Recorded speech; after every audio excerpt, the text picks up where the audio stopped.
বিগত 16 বছরের জুলুম, নিপীড়ন, গুম খুন, অত্যাচারের বিরুদ্ধে 2024-এর জুলাই আগস্টে ছাত্র জনতার গণ অভ্যুত্থানের মাধ্যমে ফ্যাসিবাদের চরম পতন হয়েছিল। পৃথিবীর ইতিহাসে আমরা অনেক স্বৈর শাসকের পতন দেখেছি, অত্যাচারের শাসকদের জনতার অনেক সংগ্রাম দেখেছি, কিন্তু বাংলাদেশের 24-এর সরকার পতনের যে দৃশ্য, সেটা ছিল একেবারেই এক ব্যতিক্রম। এই কৃতিত্ব জনগণের। সকল রাজনৈতিক দল, বিশ্ববিদ্যালয়, স্কুল, কলেজ, মাদ্রাসার শিক্ষার্থী, শিক্ষক, অভিভাবক, হকার, শ্রমিক শেষ থেকে জুলাইতে সে আন্দোলনটা এমন একটি সার্বজনীন রূপ লাভ করে যা আগে কখনো দেখা যায়নি।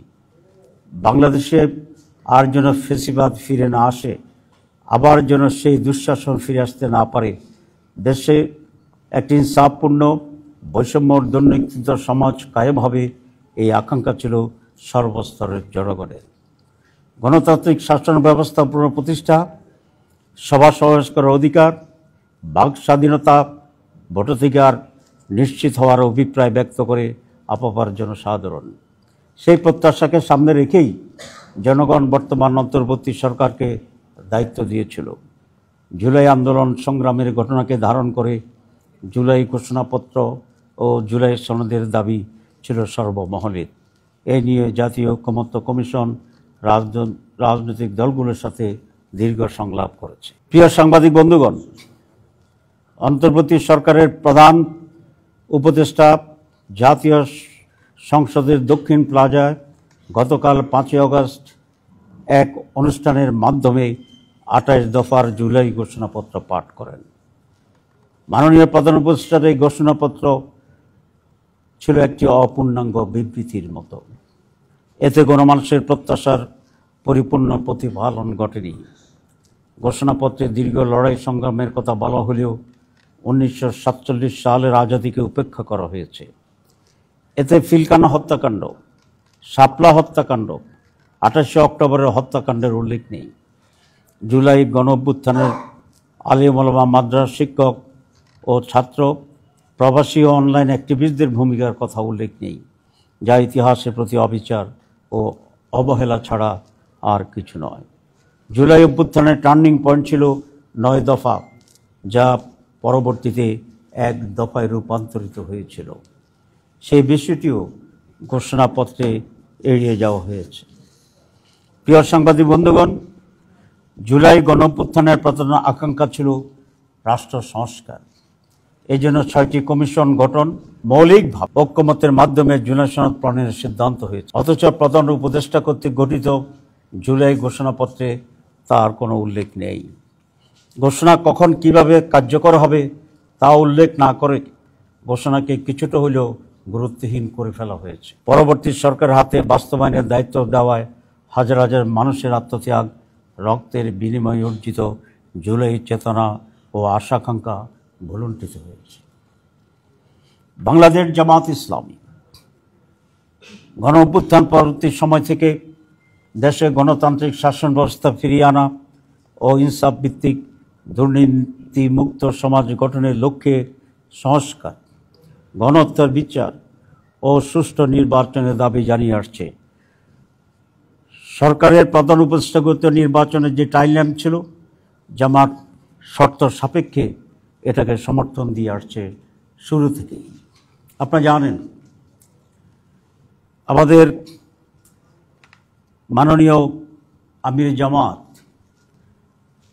অনেক আগ থেকেই নির্বাচন সম্পর্কে জামাতের স্ট্যান্ড পরিষ্কার করে বলেছে। বিশেষ করে 16 এপ্রিল 2025 সালে তিনি স্পষ্টভাবে সাংবাদিকদের সামনে ঘোষণা দিয়েছিলেন যে এই নির্বাচন রোজার আগে ফেব্রুয়ারি মাসে হতে পারলেই সবচেয়ে উত্তম হবে। সেই ঘোষণার ধারাবাহিকতায় গতকাল প্রধান উপদেষ্টা ফেব্রুয়ারিতে রোজার আগেই নির্বাচন অনুষ্ঠানের ঘোষণা দিয়েছেন। এটাকে আমরা ইতিবাচকভাবে দেখছি। এটা আমরা মনে করি আমির জামাত যে টাইমলাইন দিয়েছিলেন গতকালের প্রধান উপদেষ্টার রমজানের আগে ফেব্রুয়ারিতে নির্বাচন ঘোষণার যে তারিখ ঘোষণা, তার সেই দাবিকেই পূরণ করা হয়েছে। তারিখ ঘোষণার আগে বাংলাদেশের যে রাজনীতি ইতিহাস আছে, সেখানে কতিপয় ট্রেডিশন ছিল। সেটা হচ্ছে নির্বাচন তারিখের আগে যিনি সরকার প্রধান থাকেন, তিনি মেন স্টেক হোল্ডার প্রধান রাজনৈতিক দলগুলোর সাথে সবসময় মত বিনিময় করে আসছে।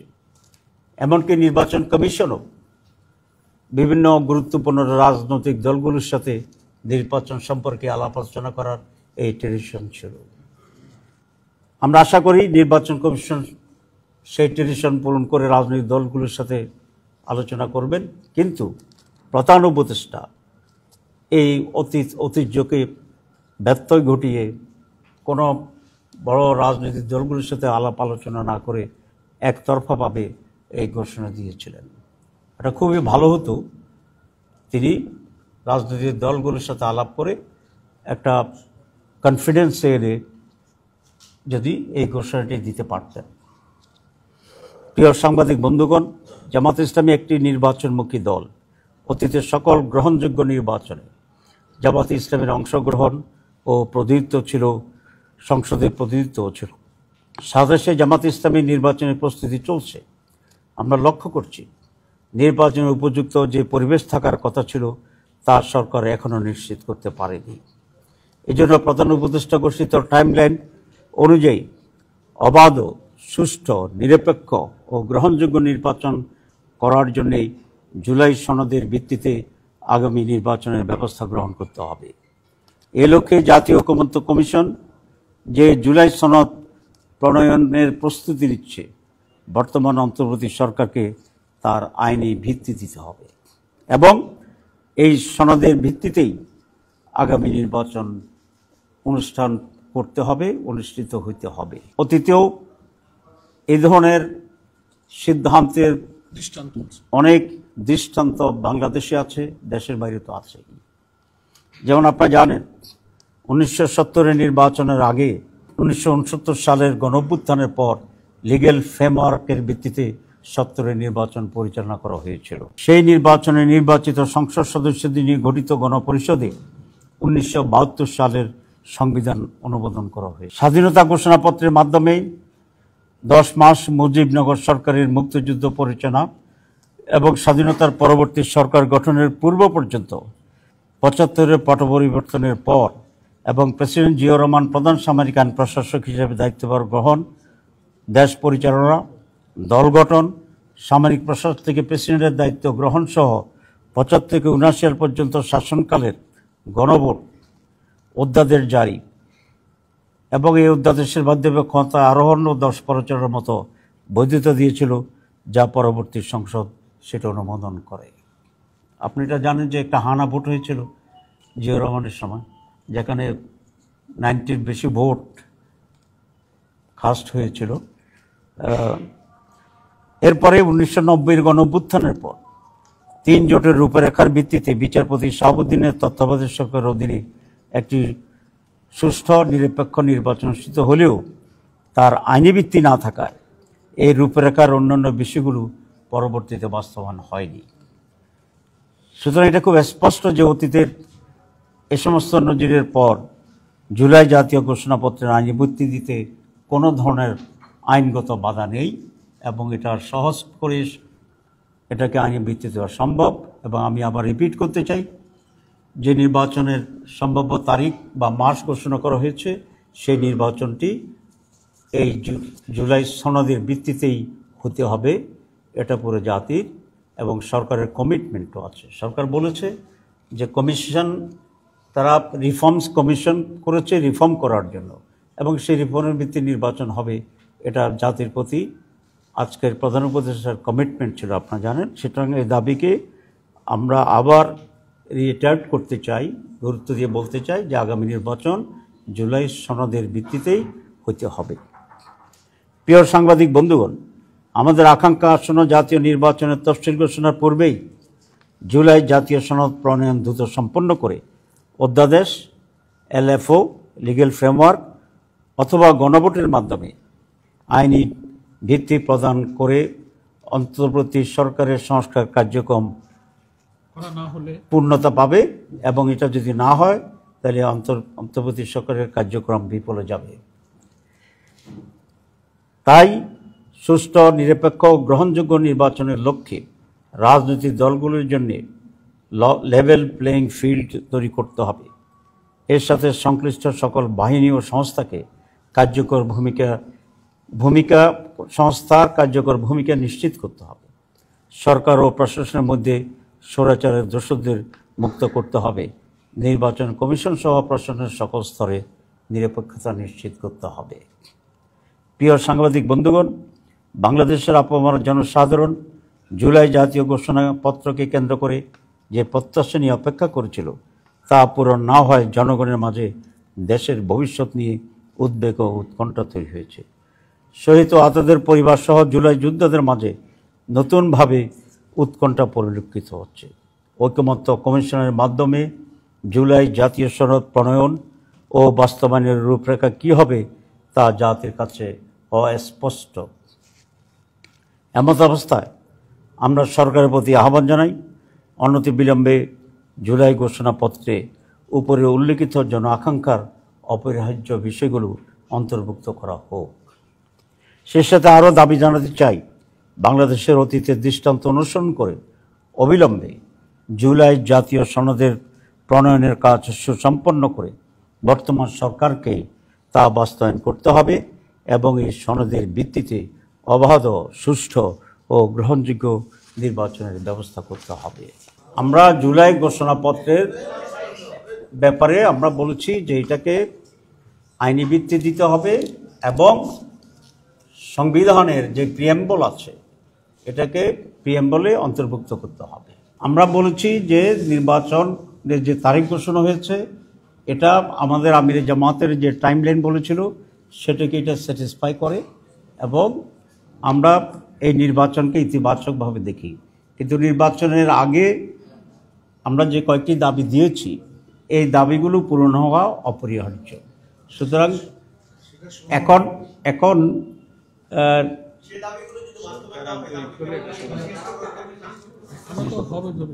প্লিজ আমরা মনে করি এগুলা সুষ্ঠু অবাধ নির্বাচনের জন্য এই দাবি পূরণ অপরিহার্য এবং সরকার যদি সিনসিয়ার হয় তাহলে এ দাবি পূরণ একেবারেই সম্ভব। জি, আমরা 3টি অল্টারনেটিভ কথা বলেছি এবং যেগুলো আইন কাভার করে। এর ভিতরে আমরা তো বলেছি LFO এই সিস্টেম আছে, আমরা বলেছি যে প্রজ্ঞাপন জারি করে এটা করা সম্ভব, আমরা বলেছি এখানে গণভোটের মাধ্যমে এটা সম্ভব। এখানে প্রথম দুইটা ইজিয়ার এবং তেমন কোনো সময় ক্ষেপণ করার কোনো প্রয়োজন নেই। এই দুটারও একটা গভর্নমেন্ট নিতে পারেন। তারপরে যদি গভর্নমেন্ট মনে করে যে না আমরা গণভোটের দিকে যাব, এটাও আমাদের একটা দাবি, সেই ব্যাপারেও গণভোট করা এখানে সম্ভব। এখনও তো 6 মাসের বেশি সময় আছে। এটা নির্ভর করবে সরকারের সুষ্ঠু নির্বাচন করার ক্ষেত্রে তার কতটুকু আন্তরিকতা আছে। আমরা মনে করি পিআর পদ্ধতিটাই হচ্ছে বাংলাদেশের সুষ্ঠু নির্বাচনের জন্য একটা মাইল ফলক হতে পারে। তার প্রথম যুক্তিটা হচ্ছে 54 বছরের ট্র্যাডিশনাল পদ্ধতির যে নির্বাচন, এই নির্বাচন তো আমরা সুষ্ঠু হইতে দেখি নেই। তো সুতরাং ট্র্যাডিশনাল পদ্ধতির নির্বাচন বাংলাদেশের জন্য উপযোগী নয়। 54 বছরের রিগিং, রাতে দখল, দিনে দখল, কেন্দ্র দখল, রেজাল্ট মাঠে একরকম, ঢাকায় সার একরকম হয়, সব কিছু দুইটা করে। সেই জন্য আমরা মনে করছি PR may be the best alternative for experiments, number 1। Number 2, যে পিআরের মাধ্যমে ভোটারদের রিয়েল রিপ্রেজেন্টেশনটা হয়। ট্র্যাডিশনাল পদ্ধতিতে আপনারা দেখেছেন যে 49 কেউ পেল, কেউ 51 পেল, 51 বিজয়ী। একেবারে সুস্থ নির্বাচনও যদি আমি ধরি, আর 49-এর যে ভোট, এ ভোটের কোনো ভ্যালু এখানে থাকে না। আমি যখন নির্বাচন করতাম লোকেরা বলে যে ভোট ফসাবো না, প্রথম বুঝতে পারতাম না, এখন বুঝি যে যেহেতু পিআর এটা কাউন্ট করার সুযোগ আছে, তো সেক্ষেত্রে আগেরটা তো পচার মতোই। আর পুরো হোল কান্ট্রি যে পরিমাণ সমর্থন মানুষের আছে একটা ন্যাশনাল নির্বাচনে বলুন, রিপ্রেজেন্টেশনে বলুন, পার্টি বলুন, সব জায়গাতে পুরো জাতির ভিতরে তার পজিশন কি, দ্যাট ইজ দ্য ইম্পর্টেন্ট এবং সেটা রিফ্লেকশন হবে। তা আমরা এখনও মনে করি পিআর পদ্ধতিটা বেস্ট পদ্ধতি। আমরা এই নিয়ে আগেই যাব। দুটা সরকার পরিবর্তন আর জুলাইয়ের বিপ্লব, এটা কোয়াইট ডিফারেন্ট।